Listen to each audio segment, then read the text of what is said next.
Toi qui es le Dieu Tout-Puissant, devant toi que nous nous tenons, parce que nous croyons, Seigneur, que tout ce qui était dans le Père, il avait déversé dans le Seigneur Jésus. Tout ce qui était dans le Seigneur Jésus a été déversé dans l'épouse du Père, afin qu'en ce jour, oh Dieu, tu puisses être de tout dans tous, Père.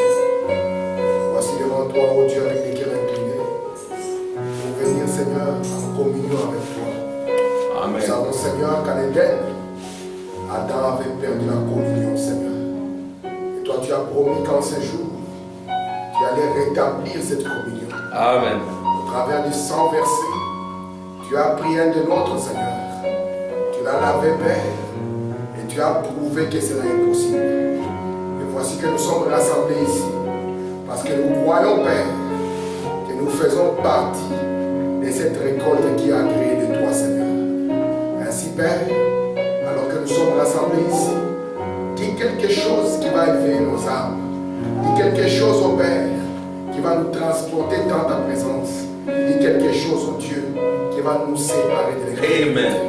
Nous abandonnons cette petite réunion entre tes mains, alors que nous invitons ta présence, Père. Empare-toi de nous, Seigneur, et sorte, Père, que ce qui sortira de notre bouche ne soit pas notre propre capacité.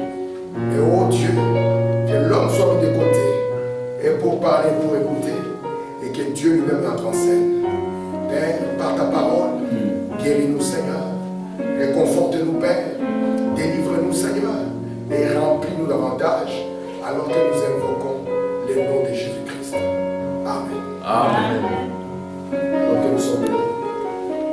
Matthieu au chapitre 6.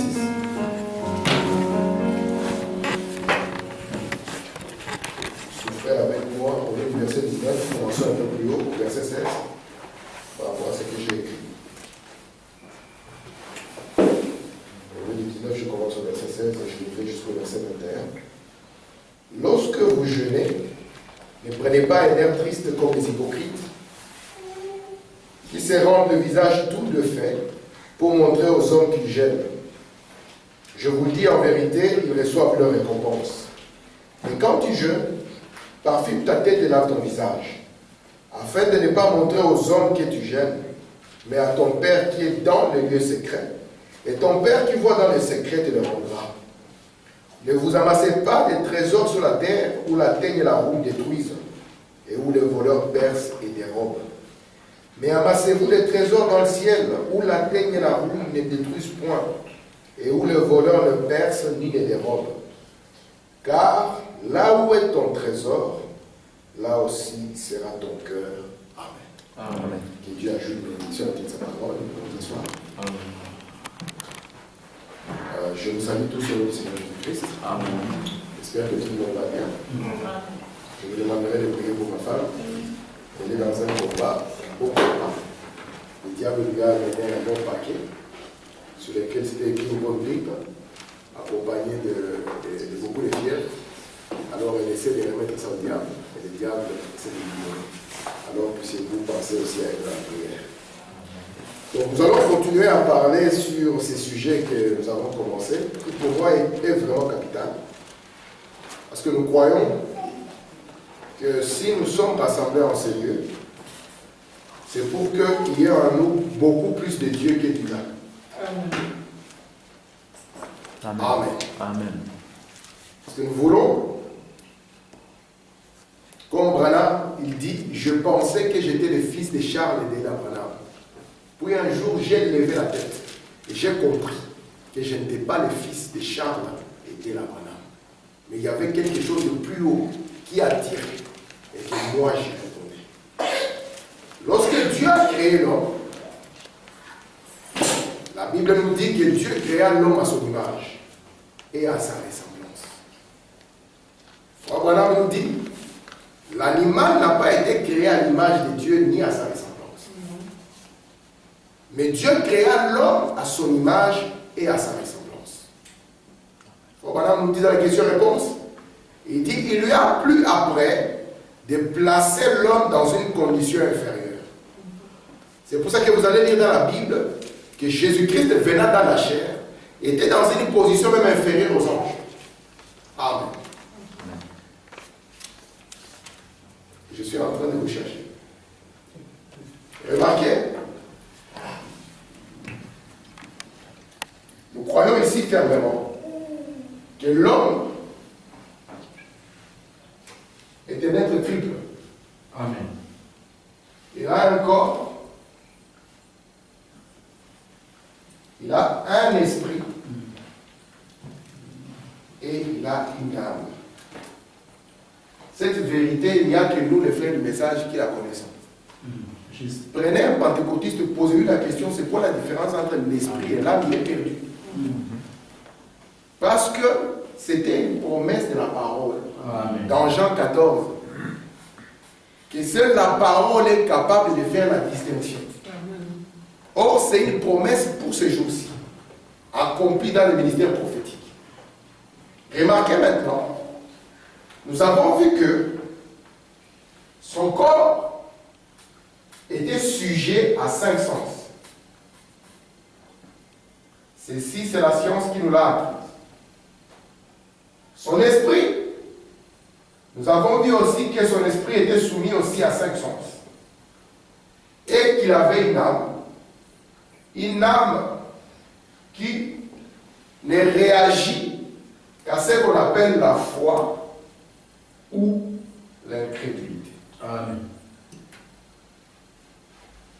Et Branham, il voulait que nous, qui entrons en contact avec le message, nous puissions être conscients de certaines réalités.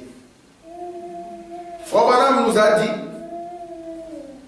que notre corps est à l'image du monde animal. Amen. Branham dit que c'est un animal à sang chaud. C'est Frère Branham qui le dit. Et quand nous allons dans la science, on nous dit que le corps de l'homme est tout à fait comme un animal. Et nous avons vu que l'homme avait un esprit. Mais nous avons compris que l'homme, quand il vient sur la terre, même dans son esprit, il est déchu. Frère Branham dit, peu importe la maison dans laquelle un enfant est élevé, la seule fois qu'il entendra la musique du monde, cela attirera son attention. Et nous avons compris que l'homme, quand il vient sur la terre, il a eu l'occasion, de par les parents, de développer les sens de son corps. Après, il est parti à l'école, où les sens de son esprit ont été développés. Mais, quant à son âme, apparemment, c'était difficile pour que quelqu'un puisse en prendre soin. Mais Dieu soit loué, qui nous a envoyé le 3e poule. Amen. Qui puisse prendre soin de notre âme. Et Frère Branham dit ceci. Vous vous souvenez que nous avons essayé de parler du mot sens. Parce que nous devons connaître les mots que nous utilisons. Frère Branham nous a montré les dangers des mots. Que les gens, pour embrouiller les autres, ils utilisent les mêmes mots. Mais ça ne signifie pas la même chose. Amen. Et nous savons que Frère Branham l'a utilisé aussi. Les mêmes mots pour embrouiller les religieux. Parfait. Amen. Amen. Amen. Mais vous allez voir, parce que vous devez faire attention quand vous lisez Frère Branham. William Branham, il y a une partie, vous allez le voir répéter littéralement l'écriture. Amen. Quand vous voyez Branham répéter l'écriture, vous ne vous existez pas. Allez voir maintenant là où Branham va interpréter l'écriture. Amen. Parce que c'est là où se tient maintenant la révélation. Lorsqu'il va répéter l'écriture, il dira la chose pareille comme tout le monde. Parce que c'est ce qui est écrit. Mais Branham après va prendre l'écriture et va développer l'écriture. Et c'est là où nous obtenons maintenant le sens, le vrai sens de la chose. Amen. Nous avons vu avec vous que ce qu'on appelle sens, lorsqu'on parle des 5 sens, nous avons vu que le sens est une faculté. Amen. De perception. C'est ce que nous avons lu la dernière fois. Ce qu'on appelle un sens, c'est une faculté de perception. Donc le sens vous permettra de percevoir ou d'entrer en contact avec quelque chose. Je vais l'expliquer autrement. Disons que nous tous ici, nous sommes des aveugles. Si nous sommes des aveugles, ça signifie que pour nous, la lumière restera une utopie. Quelqu'un qui voit pourra nous dire que le soleil brille, ou bien que le soleil est comme ceci, ou bien que dans la maison il y a une lampe et que la lampe est claire. Mais comme nous n'avons pas cette capacité ou cette faculté de percevoir cela, alors cela pour nous restera une sorte de théorie. Comprenez ce que je dis là? Et remarquez maintenant, les 5 sens du corps, c'est la faculté qui vous permet d'entrer en contact avec ce que vous voyez ici. Notamment les yeux vous permettent de percevoir la lumière. Mais, la chose la plus capitale, surtout pour nous les gens du message, nous devons comprendre que l'âme, ce qu'on appelle l'âme, on est en train de développer cela, Dieu lui a donné aussi une capacité, ou bien une faculté, pour pouvoir voir Dieu. William Branham dit que si vous ne naissez pas de nouveau, vous ne pouvez pas voir le royaume. Amen. Et Frère Branham dit, qu'est-ce que le royaume? Il dit, c'est le Saint-Esprit. Amen. Il dit, le Saint-Esprit, vous ne le verrez jamais avec vos yeux. Mais il vous demande de le voir avec les yeux de Dieu. Donc Dieu nous a donné une capacité pour pouvoir entrer en contact avec lui. Nous avons lu avec vous que parfois nous les cherchons à des milliers de kilomètres. Et Branham nous dit, pourtant, il n'est pas loin. La première des choses, c'est que nous avons voulu l'identifier. Est-il à des milliards de kilomètres?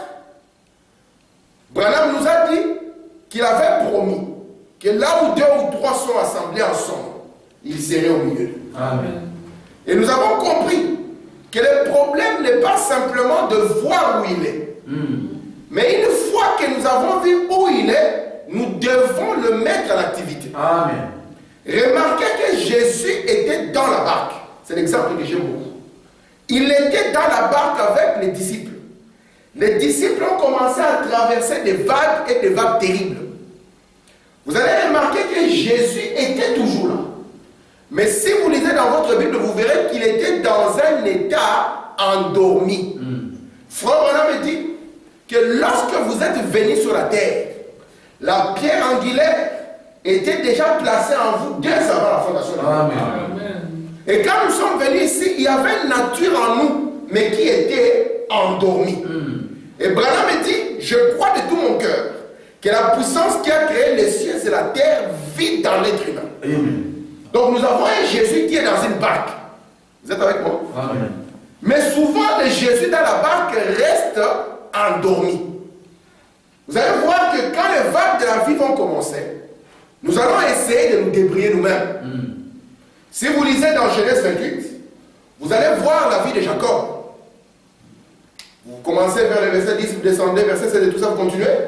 Vous allez voir que Jacob était arrivé en un lieu. Et dans ces lieux-là, Jacob voulait passer la nuit. Qu'est-ce qu'il a fait? Il a pris une pierre. Et vous savez ce que la pierre représente dans la parole.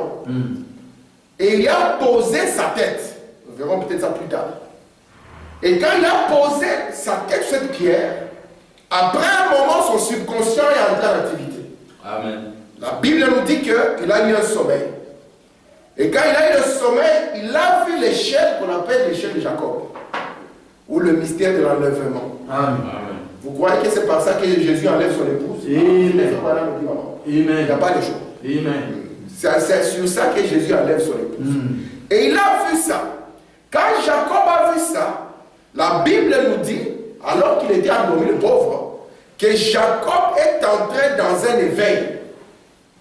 Quelque chose en lui s'est éveillé. Il a dit, mais je n'étais pas conscient que Dieu était dans cet endroit. Je n'étais pas conscient que Jésus était là. Amen. Amen. Est-ce que vous voyez ce que je suis en train de poursuivre? C'est une prise de conscience. Parce que si nous ne sommes pas conscients que Jésus est là, il suffira d'un moindre problème. Nous allons oublier toutes les promesses que Dieu a données. Amen. Juste. Nous allons essayer de nous débrouiller. Vous savez que la débrouille est une des causes de la chute. Amen. Adam, quand il était sur la terre, il ne s'est jamais débrouillé. Il savait que son père devait prendre soin de lui. Il savait que la divinité qui était en lui devait faire face à chaque problème qu'il aurait. Amen. Mais quand on n'est pas conscient de ça, quand on ne peut pas s'éveiller à cette réalité, on sera comme les disciples dans la barque. Lorsque l'eau commencera, on va essayer d'abord de jeter tout ce qu'il y avait dans la barque. Mais on verra que cela ne se calme pas. On va essayer de crier, cela ne marchera pas. On va essayer de pleurer, cela ne marchera pas. On va chercher les fautifs, cela ne marchera pas. Jusqu'à ce qu'on comprenne que Jésus est là et qu'on doit le réveiller. Amen. La divinité, j'insiste sur ça, elle vit dans l'être humain. Amen. William Branham dit, aujourd'hui, alors que nous nous approchons de Noël, il dit, où allons-nous encore les rechercher? Si nous allons dans les crèches au dehors, nous allons trouver, ils ont mis un petit Père Noël. William Branham dit, il n'est plus un bébé dans la crèche. Amen. Il dit, aujourd'hui, la divinité vit dans l'être humain. C'est pour ça que nous ne croyons pas que Noël est un jour de l'année. Amen. Nous croyons que Noël est chaque jour de l'année parce que la divinité est née dans l'homme. Ou en d'autres termes, elle s'est réveillée dans l'être humain. Amen. Amen. Je vais essayer de lire ça maintenant. Je ne vais pas entrer de 15 minutes, je ne sais pas, comme le temps est passé. Je vais lire dans le message Leçon incertain. Soyez avec moi parce qu'il y a des choses intéressantes. Peut-être que je les dirai prochainement. Paragraphe 64. Madame dit ceci. Mettez un détecteur sur vous et essayez d'imiter cette vérité et de dire que c'est vrai. Mais là en bas à l'intérieur de vous, il y a le subconscient. Et là se trouve cette place qu'on appelle l'âme. Et ici, dans la pensée intellectuelle, cela ne vous gouverne pas, ne gouverne pas cette vibration. La pensée, c'est simplement un directeur. Cela vous dirigera. Mais il est quasi incapable de vous amener à Dieu. Vous ne pouvez pas connaître Dieu par votre pensée intellectuelle. Amen. C'est juste un des ressources, un des canaux qui vous conduit à cela. Mais par votre âme, lequel vous gouverne. Vous êtes ce que vous êtes par votre âme. Amen. Jésus a dit aux pharisiens, vous hypocrites, comment pouvez-vous dire de bonnes choses? Comment pouvez-vous m'appeler bon maître et tout cela? Il dit, c'est de l'abondance du cœur que les lèvres parlent. Amen. Et vous, dans votre cœur, vous m'haïssez. Et de vos lèvres, vous m'appelez bon maître. Il a dit hypocrite. Votre âme pense quelque chose et vous dites quelque chose d'autre. Il dit quel cas, quelle chose horrible, quelle chose séduisante, un hypocrite. Ils pensent quelque chose dans leur pensée et leur âme pense quelque chose d'autre. Amen. Remarquez, on ne savait pas que l'âme aussi pensait. Lorsque la Bible avait dit que l'homme est tel qu'elle a pensé de son âme, les gens ont dit non, la Bible ment. Jusqu'à ce qu'on découvre que ce que nous appelons penser ici, c'est ce que nous projetons aussi sous le nom de foi. Amen. Et Branham dit que dans votre esprit, vous avez une partie ici et une autre partie ici. Il dit dans votre esprit, vous avez aussi une pensée, parce que nous avons vu que c'est la pensée. Et Branham l'appelle une pensée intellectuelle. Et il dit qu'en bas de vous, dans votre subconscient, où se trouve votre âme, il y a aussi une autre pensée. Amen. Et Jésus, quand il regardait les pharisiens, il les a traités d'hypocrites. Pourquoi? Parce que la pensée d'en bas et la pensée d'en haut étaient en contradiction. Amen. Et lui disait, mais vous êtes terrible. La Bible nous dit que c'est de l'abondance du cœur que la bouche parle. Mais lorsqu'on écoute votre bouche ne parle pas de ce que pense votre cœur. Amen. Et il les a traités d'hypocrites. Branham dit que dans tous les cas, les détecteurs de mensonges, lui, il indiquera ce qu'est la pensée de votre cœur. Et ce qu'est la pensée de votre cœur, c'est ce que vous êtes réellement. Amen. Là, Branham nous a dit que ici, c'est tout un être humain. Si je l'appelle être humain, c'est tout un être. Il a dit ici, c'est toute une personne. Et il a dit, c'est le vrai vous. Vous êtes avec moi? Amen. Celui-ci, c'est le vrai vous. Donc, peu importe la pensée que vous pouvez avoir ici, que Dieu est grand, que Dieu est bon, que Dieu est merveilleux, que le message est la vérité. Si cette pensée ne coïncide pas ici, lorsque Jésus vous verra, il dira de vous que vous êtes un hypocrite. Amen. Amen. Amen. Amen. C'est pour ça que nous avons dit que le fondement est quelque chose de capital. C'est ce qui tient tout. C'est la partie invisible. Et c'est elle qui est le réel vous auquel Dieu regarde. Vous avez vu au début de l'écriture, au verset 16 où nous avons lu, Jésus parlant des gens qui vont jeûner. Il leur dit que l'extérieur ici, ouais, ils prennent un esprit abattu et ils prennent le corps et ils l'affaiblissent. Ils agissent juste sur cette première partie. Amen. Et Jésus dit, ne faites pas ça. Parce que si vous faites ça, vous allez recevoir une récompense. Et la récompense ici, c'est que Frère Amand dira que vous êtes spirituel. Toute l'église va vous craindre. Ça sera ça votre récompense. Mais Jésus a dit, lorsque vous voulez le faire, cherchez les lieux secrets. Amen.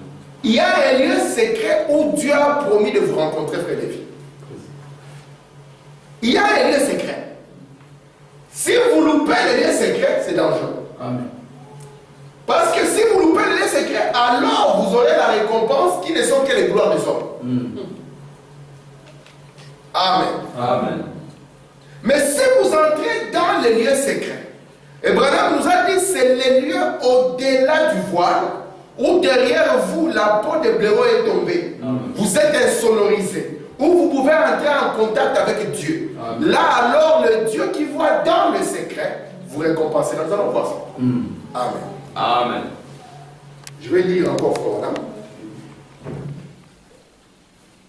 Frère Branham dit ceci dans les questions et réponses du 23 décembre 59. Il dit ceci, 491. Il dit, ce subconscient, c'est là où la foi demeure. Je vais vous demander quelque chose. Il y a beaucoup de gens ici où quelquefois vous avez su que quelque chose allait arriver. Cela semblait impossible, mais vous saviez que cela allait arriver. Amen. Est-ce que cela vous est déjà arrivé? Frère Branham dit, ça c'est la foi, c'est le subconscient dans le travail. Amen. Il y a des moments où tout semblait sombre, impossible. Et vous avez déclaré que la chose allait se passer. Amen. Frère Branham dit, qu'est-ce que c'est?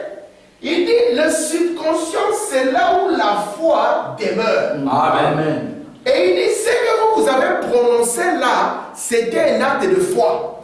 C'était le subconscient qui était en train de travailler. Amen. Et Branham dit, moi, ce que j'essaie de faire, c'est de travailler sur ce subconscient par le Saint-Esprit. Parce que Branham sait que c'est ce que vous êtes réellement. Lorsque vous vous détacherez de cette chair, c'est la chose qui restera de vous. le vrai vous. Et si celui-ci n'a pas la pensée de Dieu, si le fondement est faux, si les motifs sont faux, les objectifs sont faux, alors vous comprenez que toute l'apparence extérieure sur la terre n'aura servi à rien. Amen. Amen. Regardez. Je suis dans l'expectative. Et Branham a prêché le 28 février 54 au paragraphe 42. Frère Branham dit ceci. Vous dites, j'ai la foi. La première des choses que vous devez avoir, c'est la base pour votre foi. Branham me dit, nous tous nous pouvons dire que nous avons la foi, n'est-ce pas? Amen. Nous tous nous pouvons dire ici que nous avons la foi. Amen. Et Branham nous donne une précision. Que la foi, ce n'est pas quelque chose qu'on place en l'air. La première des choses par rapport à la foi, c'est que nous devons avoir une base. Quelque chose qui soutient cela. Amen. C'est toujours le fond de ce papa. Amen. Nous devons avoir quelque chose qui le soutient. Et frère Madame dit, c'est quoi cette base? C'est la parole Amen. de Dieu. Amen. Frère Benjamin, un homme qui veut te donner quelque chose d'autre que la parole de Dieu, sache qu'il est en train de te séduire. Amen. Parce que la foi a pour base la parole de Dieu. Vous voyez la première des choses? La parole de Dieu. C'est cette parole qui est la parole de promesse. Vous vous souvenez du procès? Amen. C'est cette parole qui est la parole des promesses. Et Branham me dit, vous ne pouvez pas croire en quelque chose comme ça en l'air. Si moi je viens, frère, demain 1 milliard, c'est dans le droit de refuser. Est-ce que c'est la parole de Dieu? C'est Dieu qui a parlé. Peut-être que c'est l'humain qui a parlé. Et Branham nous dit que notre base, la parole de Dieu. Amen. Amen. Suivez-moi attentivement, mes frères. Je ne prends que 10 minutes et je m'arrête. Écoutez. Il dit, les gens vont à l'école et ils apprennent la théologie. Ils disent, Dieu a dit ainsi. Oui, je crois cela. Frère Branham dit, il croit cela dans sa pensée. Vous êtes là? Amen. Nous nous dirons que nous n'allons pas à l'école de théologie. Mais vous êtes venus ici. Frère Tim et frère Armand se sont pointés devant vous. Ils vous ont dit, vous voyez, Dieu a parlé. Et vous, vous avez répondu, oui, nous le croyons. Frère Branham me dit, la première épisode, c'est que c'est ici. Amen. C'est ici. C'est dans votre pensée. Amen. Je continue. Écoutez attentivement. Frère Branham dit ceci. Mais, il a aussi un subconscient. Et ce subconscient n'est pas d'accord avec cela. Parce que lorsqu'il commence avec cela, il y a une petite frayeur qui dit que la chose n'arrivera pas. Amen. Et cela n'arrivera pas. Je vais vous l'expliquer en des termes simples. Nous savons, nous tous, que Dieu guérit quand nous sommes malades. Amen. Ça, nous le savons. Vous allez remarquer que nous allons le prêcher ici. Notre Dieu guérit. Amen. Un jour, vous serez confrontés à la maladie. Si nous restons sur la terre, avec l'âge, nous serons confrontés à des formes de maladie. C'est comme ça. C'est une maison de pestiférés qui jour après jour perd de sa superbe. Amen. Là, madame dit, j'étais un jeune homme, vous voyez, avec des épaules carrées. Plus le temps passe, ça s'affaisse. Maintenant, remarquez, vous êtes malade. Vous allez chez le médecin. Et le médecin vous annonce selon ses livres la maladie. Peu importe la maladie. Vous allez remarquer maintenant que vous qui disiez que je crois qu'il est l'Éternel qui guérit, vous allez remarquer qu'après un moment, un petit sentiment risque de s'élever. Amen. Amen. Si je laisse les cas de maladie, je mets par exemple une grosse facture qui arrive avec une lettre de huissier que dans 3 jours, on va venir faire la saisie à la maison. N'est-ce pas que vous croyez qu'il y a une relève pour vous? Vous voyez cette petite frayeur qui vient. Cette petite frayeur qui vient, ça montre que la pensée en haut et la pensée en bas ne sont pas synchronisées. Amen. Est-ce que c'est clair jusque-là? Tu peux comprendre là. Quand vous voyez ces sentiments sortir, ça montre que la pensée ici, vous croyez qu'il est toujours Dieu qui guérit. Mais à l'intérieur, là, par rapport à mon cas ici, ça risquerait d'être terrible. Amen. Et là, je vous dis, si quelqu'un a oublié son portefeuille, il y a l'argent là à payer au huissier. Si Dieu ne vous le tient pas, vous risquez de le prendre. C'est ce qui fait que vous trouvez qu'après un moment, nous qui sommes des frères, nous entrons dans une magouille. Ouais. Pourquoi? C'est parce que la pensée ici n'a pas été synchronisée avec cette affaire. Amen. On va lire, frère Branham, vous allez voir comment ça arrive. Or, le vrai fou n'est pas celui-ci. Le vrai fou, c'est celui-ci. Amen. William Branham dit, c'est comme si quelque chose recule. Alors que celui-ci a annoncé, il est Dieu. Vous sentez comme si quelque chose à l'intérieur de vous recule. Comment il est Dieu? Mais là, ici, qu'est-ce qu'on va faire? Comme un jour, on était en train de parler avec des frères qui étaient dans un problème. On était avec frère, on avait reçu une famille, on parlait avec eux. Le frère nous dit, tout ce que vous dites c'est bien, mais concrètement on va faire quoi? Mais qu'est-ce qu'on te dit n'est pas concret, frère? Le concrètement, c'est qu'on va aller parler au bourgmestre. Non, on va dire concrètement, fais comme ça, crois à ce qu'on te dit ici. Amen. Mais on a constaté qu'il a reculé. Quand il a reculé, nous ne pouvions pas reculer, nous devions avancer. Nous lui avons dit sur base de ce que nous avons dit, comme c'est la parole de Dieu, ce que tu dis, ce que tu crains là n'arrivera pas. La chose est Amen. Vous comprenez? Amen. Très bien. Écoutez encore. Amen. Frère Branham dit ceci. Dans le message, Dieu qui a pourvu une approche, la voie, ou bien une approche pour la communion, au paragraphe 10, au milieu du paragraphe, Frère Branham dit ceci. Votre conscience intérieure parle plus haut que vos lèvres le font. C'est votre conscience intérieure qui montre ce que vous pensez réellement. Amen. Donc, quand on va voir le petit doute, la lettre est tombée, la panique nous a pris. Je vous ai dit que c'est normal d'abord que la panique commence. Parce que ça, c'est l'humain. Mais j'ai dit que vous n'êtes pas que les humains. C'est après que le divin doit prendre le dessus. Jésus a pleuré devant la tombe de Lazare comme un humain. Amen. C'était son ami. Parce que la mort est une séparation et chaque séparation est douloureuse. Il a pleuré. Si Jésus était resté dans la partie humaine, on allait distribuer du café et commencer encore un deuil. Voyez, le pasteur est là, le deuil recommence, la cotisation. Alors tout le monde donne l'argent, on distribue le café, les beignets sont cuits. Mais quand l'humain a commencé, le divin a pris le dessus. Amen. Lorsque Hope est morte et que Sharon Rose mourait, Billy Paul était mal au point, Branham lui-même a commencé. Parce que l'humain est le domaine dans lequel Satan va agir.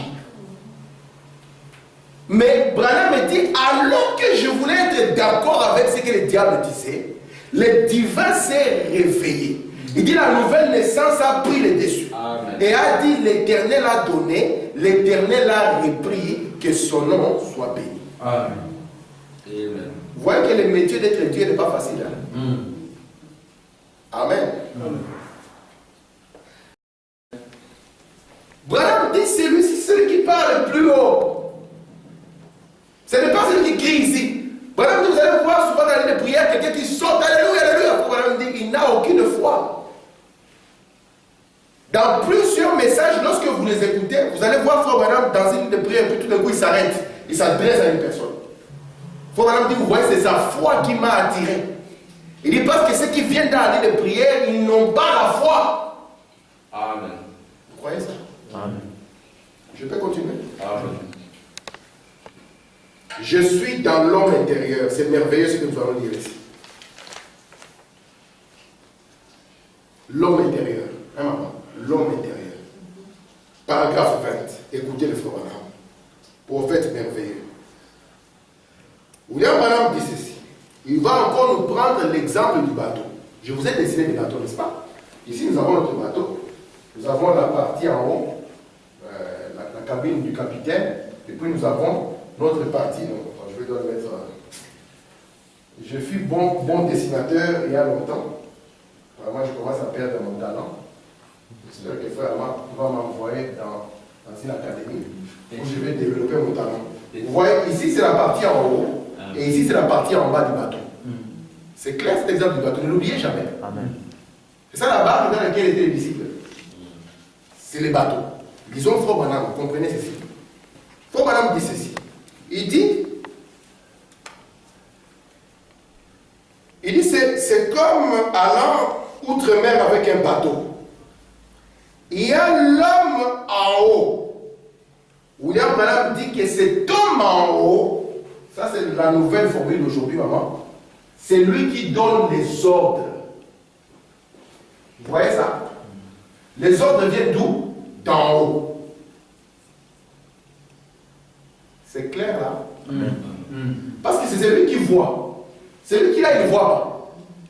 Et c'est lui qui dira, bateau, tu vas en avant. Bateau, tu recules. Il dit, allez, on va prendre à tribord ou à bâbord. C'est lui qui le dit. Amen. Et Branham dit que l'homme en haut, c'est lui qui donne les ordres. On va entrer dans la précision prophétique. Je continue. Il dit ceci. Il dit, c'est celui-là qui donne les ordres. Et l'homme en bas, dans les bateaux,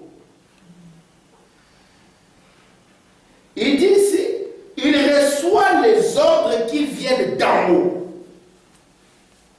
On lui dit, va à gauche, à droite, avance, ou peu importe.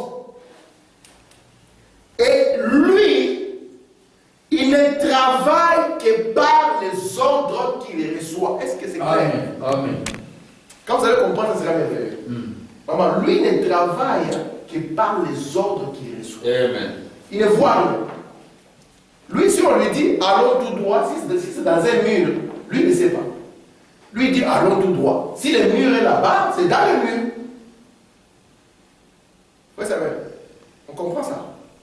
On dit que lui, il ne travaille que par les ordres qu'il reçoit. William Branham, quand il est dans la ligne, il était en train de prêcher. Il y a les messieurs là qui entrent. Les messieurs qui étaient dérangés. Ils rentrent. Frère Samuel, je l'ai réalisé encore dans notre... il y a quelques jours, ça me faisait du bien.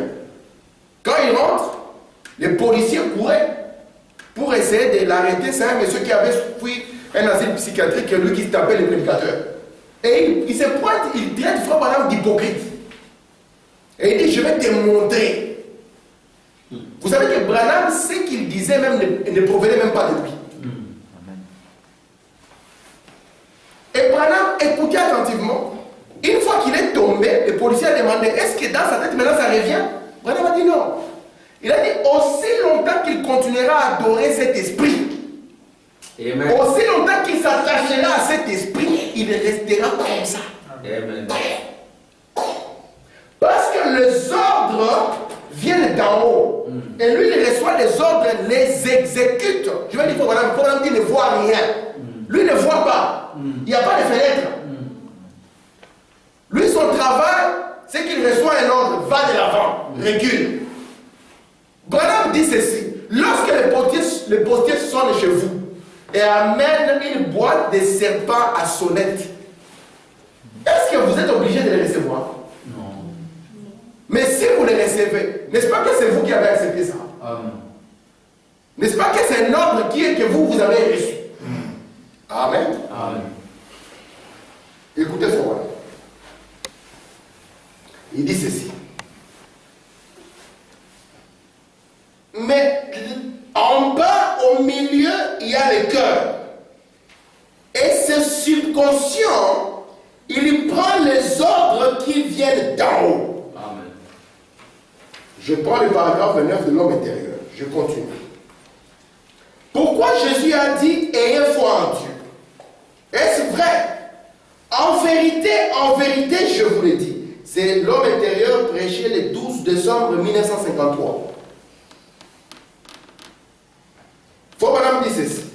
Si tu dis à cette montagne, ôte-toi de là, et tu ne doutes pas, cela obéira de la manière dont tu l'as dit.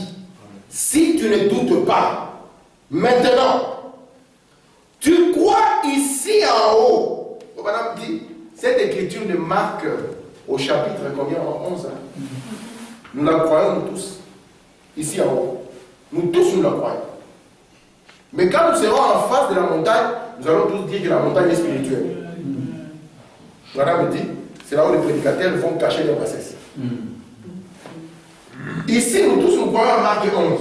Ici en haut, madame dit, ici, il dit en haut, ici, tout le monde le croit. Mais il dit, vous savez aussi un subconscient. Il dit, laissez ces subconscients aussi le croire. Je vais dire ça.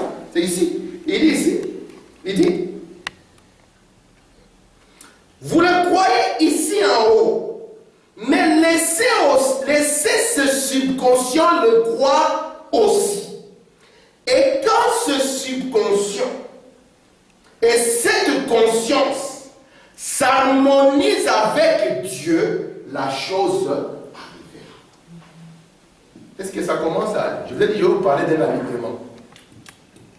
Il dit ceci, je répète.